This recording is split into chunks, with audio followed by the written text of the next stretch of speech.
What's up, guys? Welcome to Daily Dose of Reddit. This is your host, Zach, and today's subreddit is r/IDoWorkHereLady. Alright, this story's called Ghetto Robin Hood Tries to Steal Meat, Arrested for a Whole Lot More. This is my first post, so please excuse any mistakes on spelling and grammar. I've been following this sub for a while, and after listening to r/darkfluff, this is a long one, so I apologize in advance. This happened in 2009 after I had been discharged from the Marines and was looking for work back home. I landed a job working contract plainclothed loss prevention in Washington State at various grocery stores. The one I was looking at on this particular day has the initials from Queen's furry coat. It should be pretty obvious. As plainclothed loss prevention, we always work in pairs because some of these instances can get violent. Anyway, here it goes. There's me, 6 feet, 240 pounds, heavily tattooed Pacific Islander, former Marine infantry with a short temper for bullcrap and stupidity. Partner, meth head thief. And then Leo's 1 and 2, which are law enforcement officers 1 and 2, and then EMT. I'll do the voices later. Well, we got called to work the 0600 to 1600 shift at this particular grocery store because this is the time of the week a lot of deliveries are made, so management is busy processing the incoming shipments, and also the local college down the road is about to start their 0700 classes. A lot of college kids and business people are coming in and out of the store, getting their S-Bucks and breakfast for the morning Starbucks. My partner posts up by the entrance wearing a backpack to look like a college kid and a hoodie in order to hide his badge and handcuffs. I take a post inside the dairy cooler.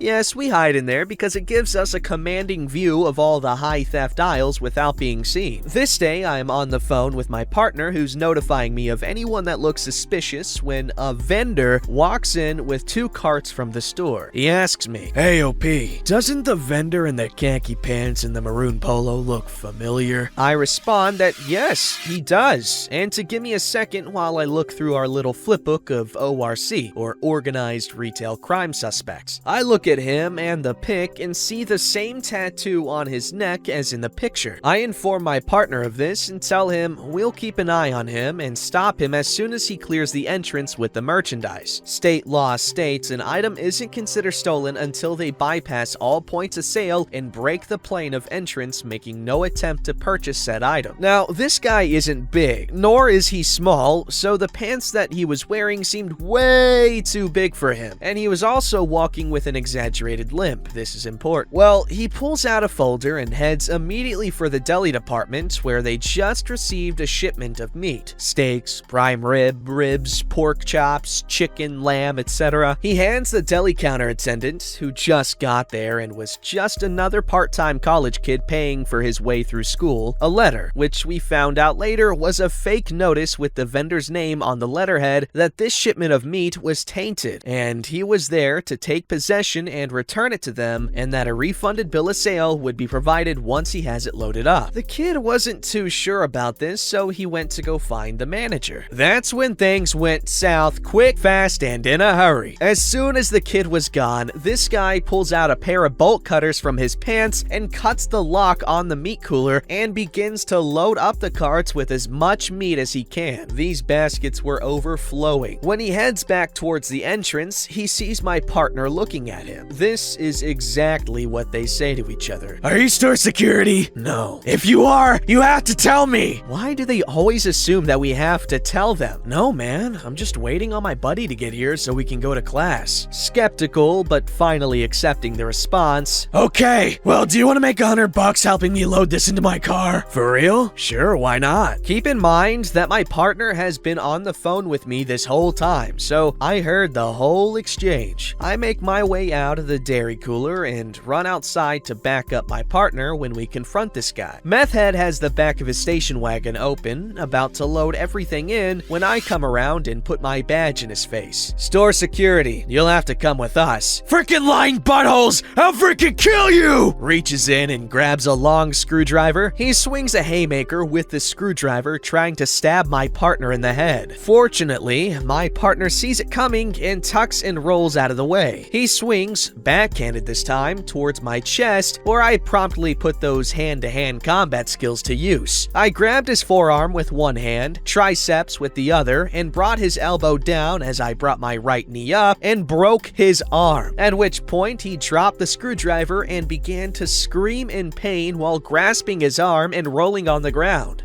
Damn. Cops were called by management, and when they got there, asked what was going on while guns were drawn because all they saw was two guys standing over someone in a lot of pain on the ground. What the hell happened here? That butthole tried to stab me in the head with the screwdriver. Recognizing Meth Head, Leo too says, I've arrested you before. Looks like you're not getting out this time, Meth Head. This might be grand larceny, and at the very least, attempted murder. Turns out he had a warrant out for his arrest for cooking and selling meth as well. We'll get paramedics out here to stabilize Meth Head before we process him. 10 minutes later, Meth Head has passed out from the pain. Who did this? I did, sir. Well, you definitely knew right where to do it. I doubt if this guy will ever gain full functionality of this arm again. After going to court several times, found out he's spending 25 to life in prison because apparently some people had succumbed to meth overdose because of what this guy cooked. Oh my god. And that the attempted murder charge was just icing on the cake. And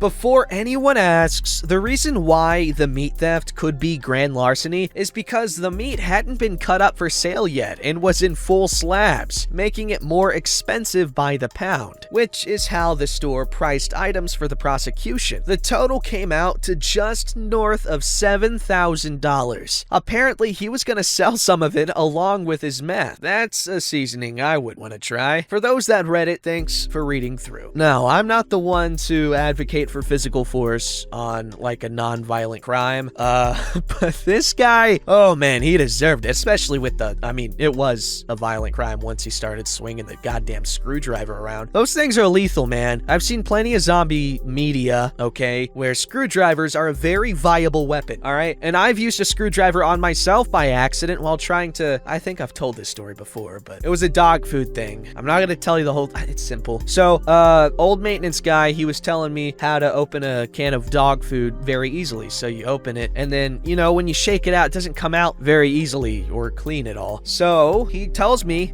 just stab the bottom of the can with a screwdriver, and that allows, you know, the suction to like release or whatever, and then the stuff falls out. And so I'm like, okay, and I'm 8 years old, and I was alone one day. I had the can of dog food. I was trying to feed my dogs, Tank and Tummy, and I brought the screwdriver high up, and bam, right in the space between my thumb and my index finger on my left hand.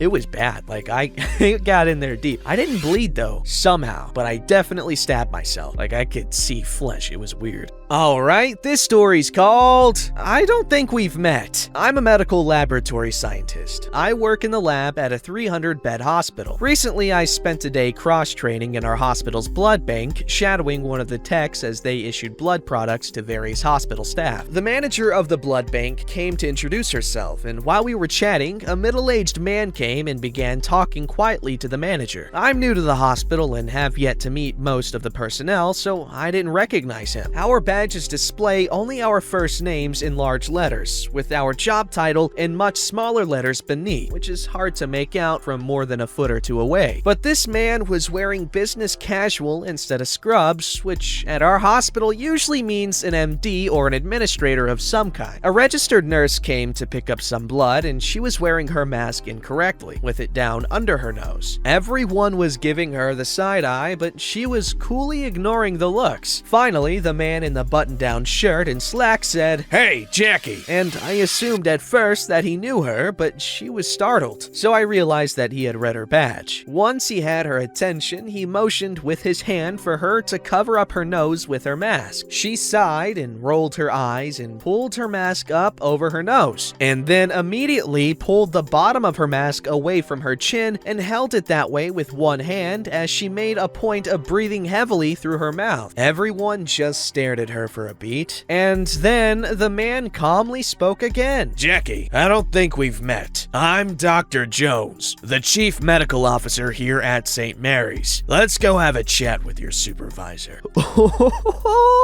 Yikes. Okay, I can understand the whole not wanting to wear a mask all day, every day thing.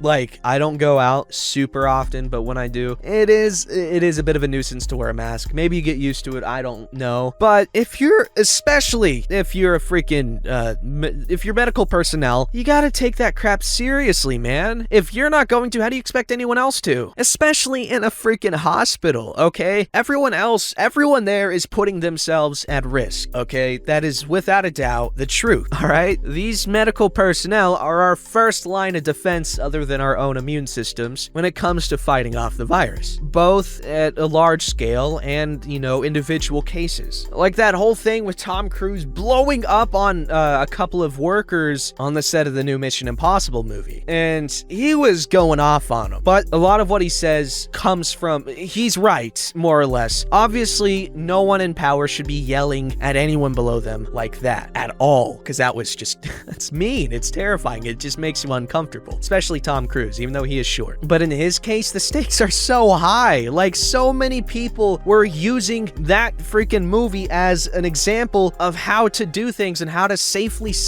make these movies so that people at home can watch and maybe distract themselves from the miserable existence that they're currently living. And so many workers there, employees, are depending on these jobs to provide for them. So yes, it might not seem like a big deal, but the stakes are incredibly high. So Nurse Jackie shouldn't necessarily lose her job, but definitely should be reprimanded or at least talked to and explained how dumb she is for being dumb. Alright, this story's called Women Aren't in the Military. When I was in the Navy, just got out a few days ago, and dating someone who was also in, he would often get into conversations with random people and they would like to talk to him about it, but he would never mention that I was also in. So the people just assumed I was a dependent. It wouldn't be until I mentioned I was in too that people would have any interest in talking to me or hearing what I had to say. I'll never understand why he would never mention my service too, especially since I had been in longer and made more than him. But I guess in hindsight, he just liked the attention for himself. Edit. We're not together anymore. This was a past relationship. I can see that just being slightly irritating over time,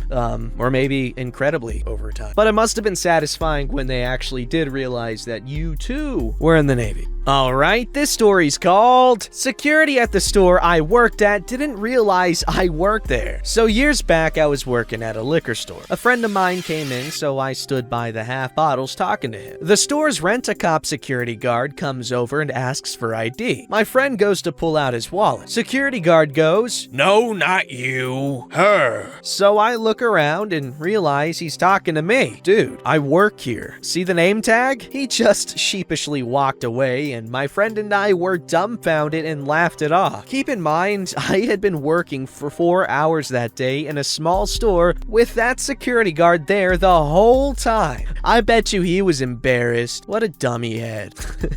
Alright, this story's called You're Not in Elementary School? When I was 20, I got a job working in the cafeteria of a school that has grades pre-K through 5. I'm short, but I'm still taller than any 5th grader I've yet to meet. One day, the dairy vendor rep, he was maybe 30, 35 years old, comes in to get our weekly order. I worked there maybe a year at that point, and he was the rep for us the whole time. That day, the cafeteria manager was out sick, so I had the order for him. Oh, hey, let me get the list. Can I speak to a teacher or something? About what? Do you want to enroll your kids? No, I mean an adult. Who's in charge while she's gone? That's when I realize he thinks I'm a student. He thought I was volunteering in the cafeteria the whole time to get extra credit. Edit! I told him I was in charge for the day, was graduating college the next year, and never attended that elementary school. He avoided me after that day. What? That is... Why do people get so awkward about things? It's just like, it's a funny situation. Like,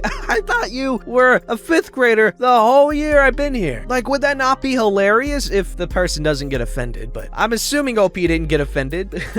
It's just ridiculous. Like, the smallest thing can make someone, like, not see you for the rest of your/their lives. Like, it's crazy. All right, this story's called Lady, I'm the Teacher. Please stop yelling at my student. While I was 21 and studying for my languages and teaching degree, one of my teachers had a languages school and offered me a job to teach English and French since I'm fluent in both. Hey, well, that's badass. I would teach 4 times a week and worked with the 4 group ages: children, teens, young adults, and adults. On Wednesdays, I started my afternoon with children and ended it with adults. Most adults were plus 40 professionals who went to class after work, and some of them wore very formal clothes because of that. One of the kids from the children's intermediate class loved learning English and was a fast learner, so we recommended her to attend an extra children's conversational club class on Monday, higher level, while still attending her normal lessons on Wednesdays. She was very excited about it, and her dad, divorced parents, was fine with it. I don't know what the kid's mom understood, but she thought we were somehow setting her back, and the woman decided she couldn't wait and needed to argue with us that same day. Adult lessons started at 7 p.m. and it was around 6:55, so some of the adults were chilling and talking about their week before class when the lady arrived. She looked around the classroom and directly went to Paul, a very shy, suit-wearing bank manager. How dare you pull my kid out of her class and put her in a level for beginners?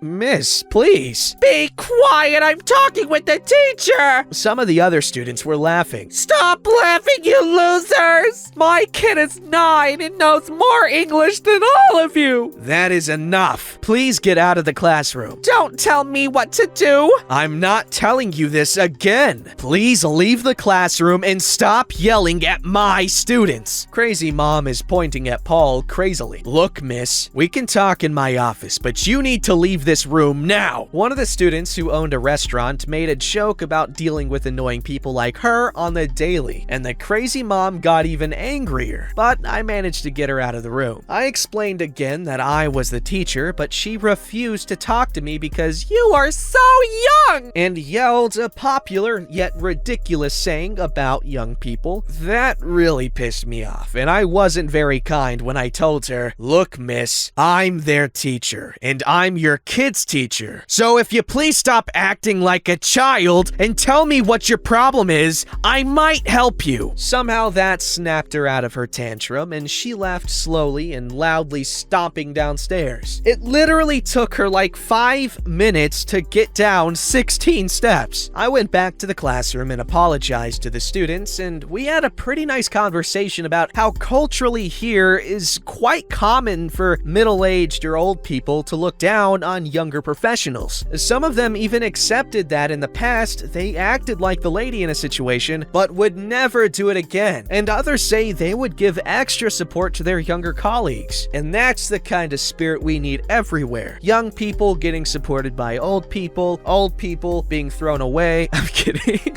Anyway, OP, freaking look at you, man. Stop having your own class and all that jazz. Teaching foreign languages. That's hot. Alright, this story's called You Can't Be Behind the Bar. Context: I'm the night cook at a local bar and grill 5 to 6 nights a week. If servers are busy, we'll take orders to the bar, and I get pop from the drink station in there because we only have Coke in the bar. Last night was busy due to darts, and I hate to bother the bartender if they're busy, so I'll just help myself. Yes, they're all fine with this. After shutting down the kitchen and taking out my garbage, I was thirsty, so I walked behind the bar. The bartender is busy mixing drinks, so I said I was gonna grab a glass and get some pop. She had no problem with this. However, this drunk guy sitting at the bar decided that it was his job to tell me what to do. He says, "Excuse me, ma'am, you can't be back there." At the same time, the bartender and I both say that I work there. 2 more times he repeats himself. "You need to leave. You can't be back there." I kept telling him that I work there. I'm the cook. He finally gave up when, I think it was his girlfriend, smacked him in the arm and told him to leave me alone. Some people just can't mind their own business. Drunk people are so funny when they're not violent. Don't forget to like, subscribe, and hit that bell to never miss an episode.